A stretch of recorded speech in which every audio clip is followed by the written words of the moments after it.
नमस्कार, मैं पंडित सुशील कुमार शर्मा अथर्व ज्योतिष केंद्र एवं आचार्य पूजा भंडार में एक बार पुनः आप सभी का स्वागत करता हूं। आज का जो हमारा विषय है वह वृश्चिक राशि वाले जातकों के ऊपर है। वर्ष 2023 मार्च का महीना वृश्चिक राशि वाले जातकों के लिए किस प्रकार से बीतेगा, आज इस विषय में चर्चा होगी। यदि अभी तक आपने अथर्व ज्योतिष केंद्र को सब्सक्राइब नहीं किया है तो आप उसे सब्सक्राइब अवश्य करें।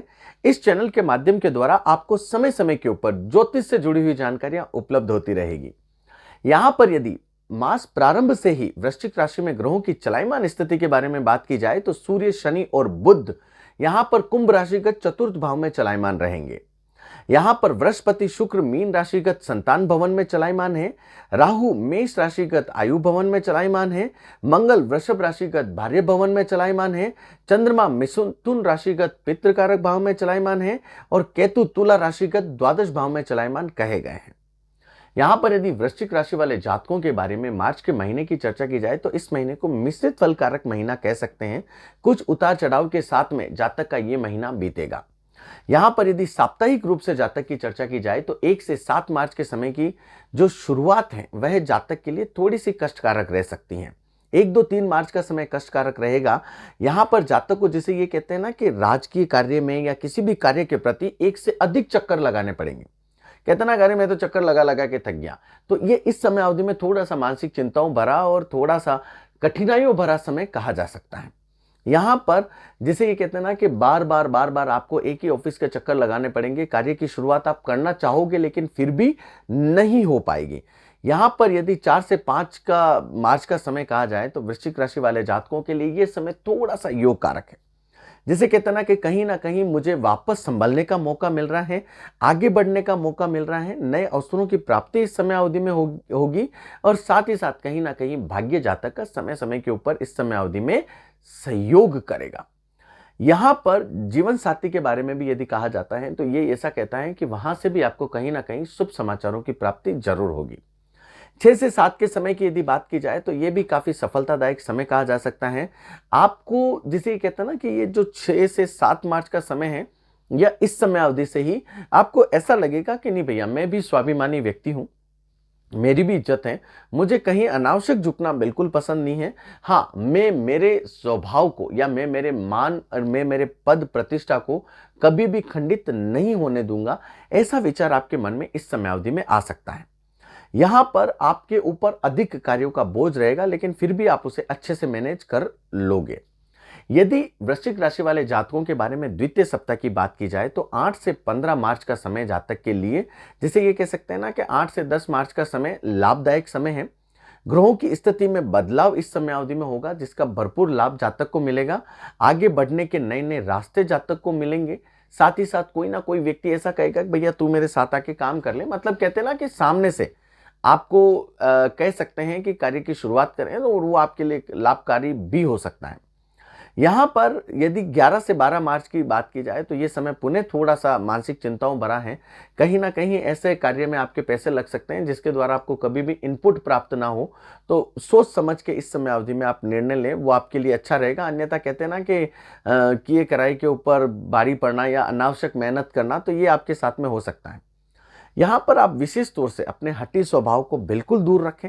यदि आप कार्य के प्रति जिद रखते हैं तो कहीं ना कहीं आपको इस समय अवधि में नुकसान की प्राप्ति भी हो सकती है।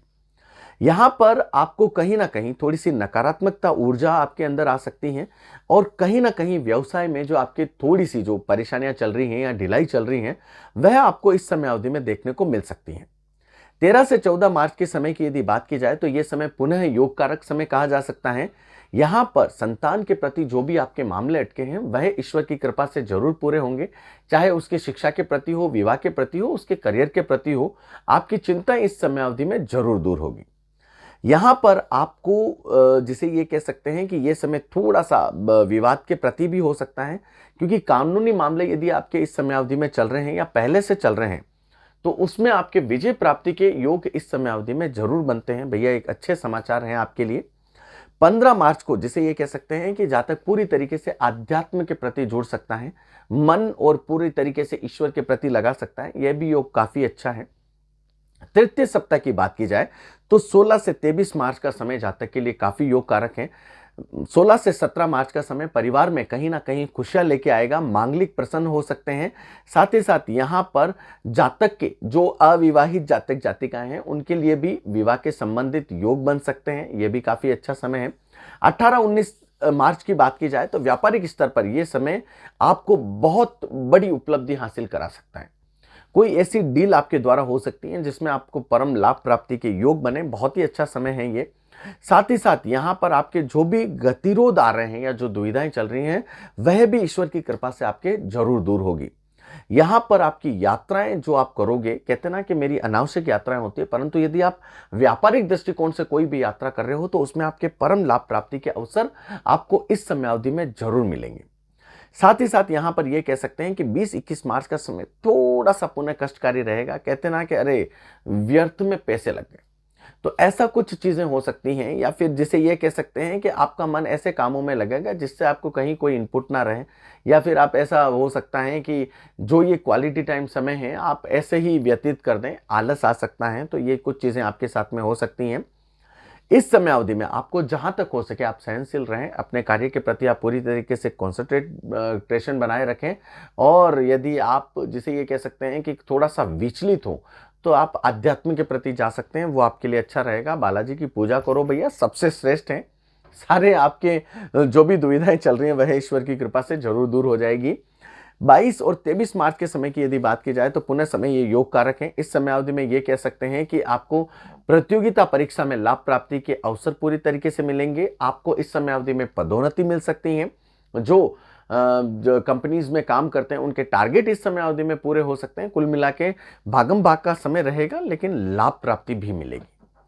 24 से 31 मार्च के समय की यदि चर्चा की जाए तो 24 से 25 मार्च का समय सुख संपत्तिदायक समय है। साथ ही साथ यहाँ पर आप धार्मिक आयोजन भी कर सकते हो, मांगलिक कुछ कार्यक्रम भी आपके घर में इस समय अवधि में हो सकता है।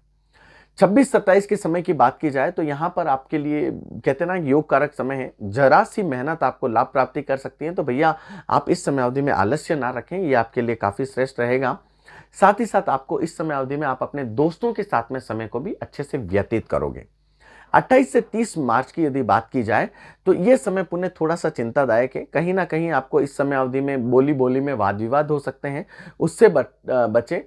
और यदि कोई आप रिस्क इस समय अवधि में उठाना चाहते हैं, चाहे भले वह व्यवसाय के प्रति हो, तो विशेष तौर से आप इस समय अवधि में ख्याल रखें, आपको नहीं करना है। क्योंकि पारिवारिक चिंताएं भी इन दिनों में आपके साथ में आ सकती हैं। और कहीं ना कहीं आप यदि यात्राएं कर रहे हो तो विशेष तौर से यात्राओं को आप टाल सकते हैं, क्योंकि यात्राओं के द्वारा भी आपको कहीं ना कहीं कष्ट का अनुभव हो सकता है। तो इस समय अवधि में आप विशेष तौर से इस चीज का भी आप ध्यान रखें। यहां पर 31 की यदि बात की जाए तो पुनः आपके लिए समय योग कारक है। कहीं ना कहीं आपको लाभ प्राप्ति के समय पुनः मिलेंगे। यदि आपके व्यापार में कोई अटकाव चल रहा है, कोई कार्य नहीं हो रहे हैं, कहीं ना कहीं कोई दुविधाएं चल रही हैं, तो वह भी ईश्वर की कृपा से इस समय अवधि में जरूर दूर होगी। यदि अभी तक आपने अथर्व ज्योतिष केंद्र को सब्सक्राइब नहीं किया है तो आप उसे सब्सक्राइब अवश्य करें।